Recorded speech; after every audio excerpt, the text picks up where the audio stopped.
There's no exercise video because today we are talking about our diet, which is equally important to our good health. Let's talk with St. Luke's cardiologist, Dr. James O'Keefe. He has actually featured an article in Shape magazine. It's in this month's issue of Shape, and it's called Get Over the Sugar Crash Roller Coaster. Get off the sugar crash roller coaster. It's a pretty good article, and it's timely because that is our topic today, sugar. And you say that Americans are addicted to sugar. So it's probably, Cynthia, the #1 problem with the American diet. I like to say, and especially for teenagers and kids, there's an instinct that we have to prefer sweet. And so if we indulge that at all, it becomes very much deeply ingrained in our cravings. And, you know, kids, it really messes them up. It distorts their whole system, and they do get, physically addicted to it. So I like to tell my patients and write about the fact that people talk about the evil white crystal and addictive compound. You think about cocaine.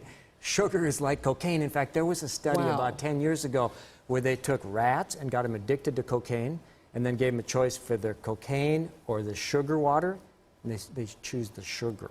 So, yeah, it's very addictive. So if it's that addictive, then it's really difficult to get off of that roller coaster, the sugar roller coaster. How do you do it? So the way you do it is, if you're craving sugar, if you're eating a lot of sugar, it's impossible to resist things like chocolate chip cookies and candy and all the cakes and everywhere. It's everywhere, donuts.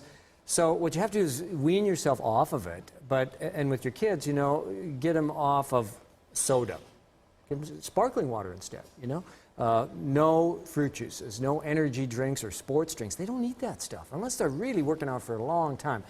Most, things like water, and then lots of protein, fish, chicken, lean red meat, nuts, and then produce, fiber, because it keeps you filled up. So if you're not craving, it's easier to avoid food. If you're hungry for sugar, you're going to eat sugar.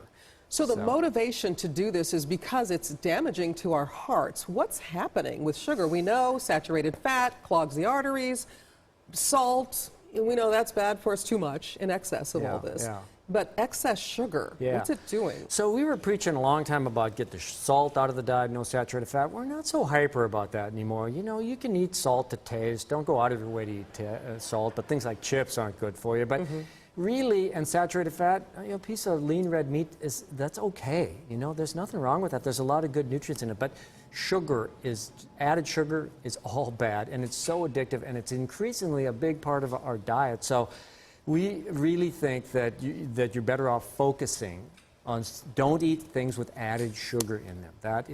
That's the evil compound, and it's not just your heart, Cynthia.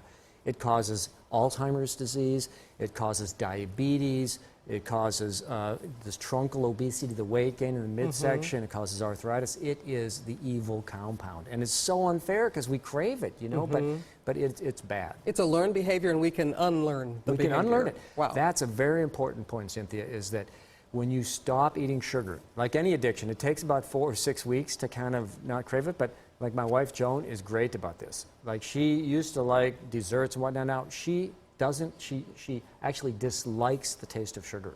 So she eats like nothing sweet. And people say, she's the saint, but she's not. She just doesn't like the taste anymore. And you do lose the taste for sugar.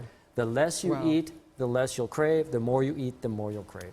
Well, pretty good insights, and congratulations on your article in this month's issue of Shape. Well, thanks so much for coming and sharing with us about getting off of this sugar roller coaster.